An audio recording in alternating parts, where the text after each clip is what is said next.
Today on Capitol Hill, Ukraine's ambassador delivered powerful and emotional testimony before the U.S. Senate Appropriations Committee, calling for urgent international action to rescue thousands of Ukrainian children abducted and transferred by Russia since the start of the full-scale invasion. Narration: the hearing opened with the ambassador thanking the Senate and the committee for convening what she described as a critically important session. She spoke not only as Ukraine's representative, but as a Ukrainian citizen, a Christian, and a mother of two, underscoring the deeply personal nature of the crisis. She warned that the abduction of Ukrainian children is not an isolated tragedy, but a deliberate tactic of Russia's war effort. Since the beginning of the invasion, thousands of children have been forcibly taken from their homes, orphanages, and foster institutions in occupied territories, transported into Russia or Belarus, stripped of their names, language, identity, and even citizenship.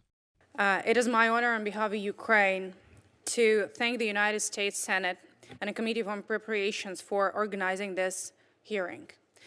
It is also a distinguished honor to present my witness testimony today, not only as the ambassador of Ukraine and a representative of my country, but also as a Ukrainian, as a Christian, and as a mother of two children.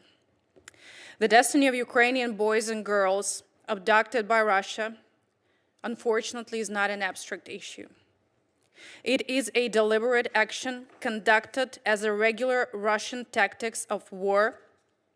It is Ukraine's and wider common knowledge that since the beginning of the Russian full-scale aggression, thousands of Ukrainian children have been abducted and forcibly trafficked from their homes, separated from their families, or removed from the orphanages and foster care institutions in the temporarily occupied territories, and also transferred to Russia or Belarus. These children were subjected not only to a forcible transfer, but to a change of their names, their language, their identity, and even their citizenship. These elements alone have no other name but an instrument of war. Humanitarian evacuation, not even close.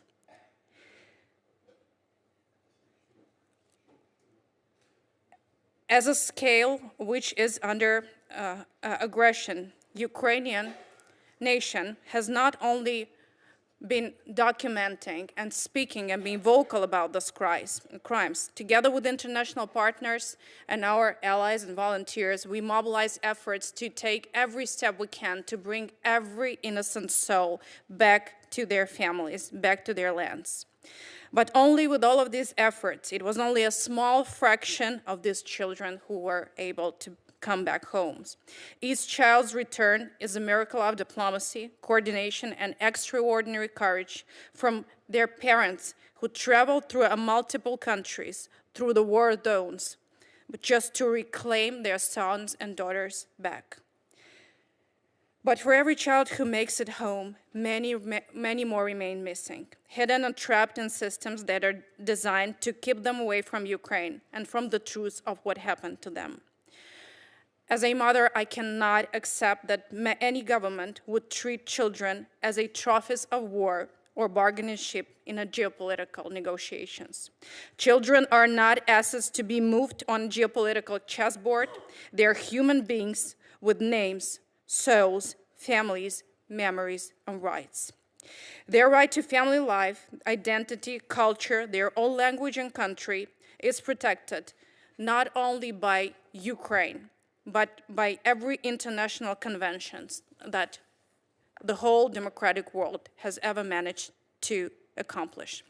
Russia launched the war of its aggression not only 4 years ago, but 11 years ago. It occupied part of our territories and decided it could claim our children as its own. As early as 2015, Russia was already taking Ukrainian children from occupied Crimea by train to Moscow. This was called a rescue or evacuation operation. These children were taught that they are not Ukrainians. They don't belong to anything they related them in their previous lives. Based on the massive amount of evidence and the cases presented to the court, on the July 9, 2025, the European Court of Human Rights confirmed that between 2014 and 2022, Russia abducted Ukrainian children and transferred them into unrelated Russian families. The court also established that indoctrination of children is a state policy of Russian Federation aimed at destroying Ukrainian identity. As an ambassador, I may say it straightforwardly. The forced transfer and deportation, including abduction of our children from occupied territories, is a grave breach of international law and can constitute a war crime. Bringing Ukrainian children back shall not be subjected to discussion. It is a central element of any discussion about peace and future relations of Russia, be it US or any country around the globe.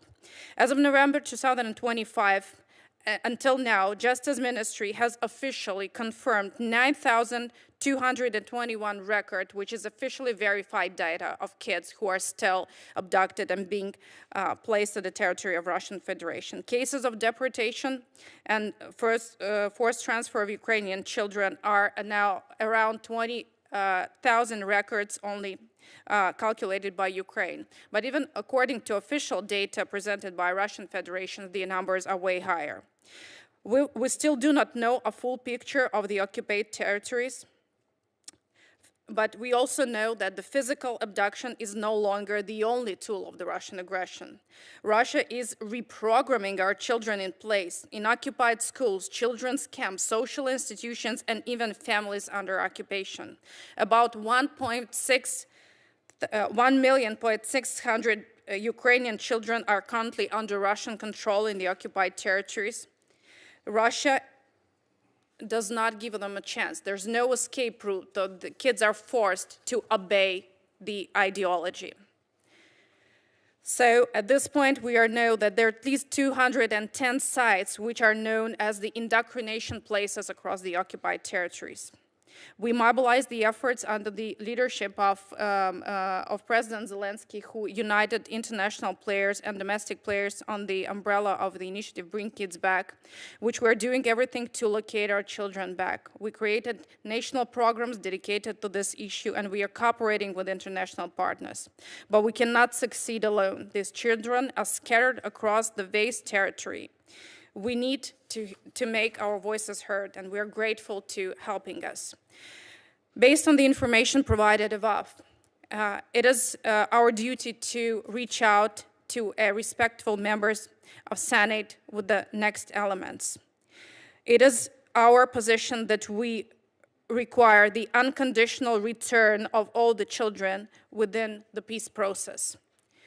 We also ask you to keep this issue on top of the international agenda to the extent it is possible. And we also think that the information you heard from the respective colleagues of yours, but also you will hear from the testimonies provided by Ukrainian side, leaves no doubt that Russia is a sponsor of terrorism, a sponsor of evil, and a sponsor of sin. Passing the respective legislative initiative by Senate will leave no room for Russia to bypass the obligation for the unconditional return of all Ukrainian children. Thank you for this attention. The ambassador emphasized that this has nothing to do with humanitarian evacuation. Instead, she described it as a systematic operation aimed at erasing Ukrainian identity. Despite coordinated efforts by Ukraine, volunteers, and international partners, only a small fraction of the kidnapped children have been returned. Each successful rescue, she said, is a miracle of diplomacy and courage, as families often travel through multiple countries and active war zones to retrieve their sons and daughters.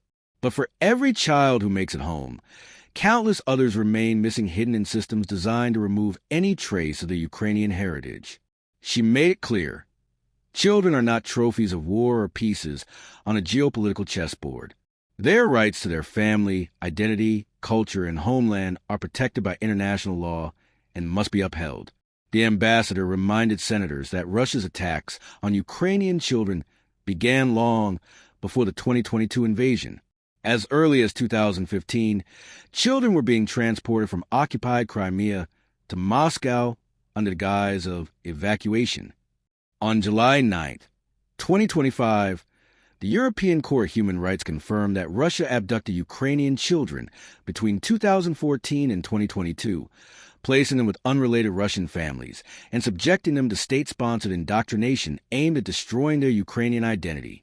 As of November 2025, Ukraine has verified 9,221 abducted children currently held in Russia and estimates that at least 20,000 have been forcibly transferred. Russian records suggest the actual number may be even higher. Beyond physical abductions, the ambassador warned of a wider campaign. Indoctrination programs operating in at least 210 locations across occupied territories.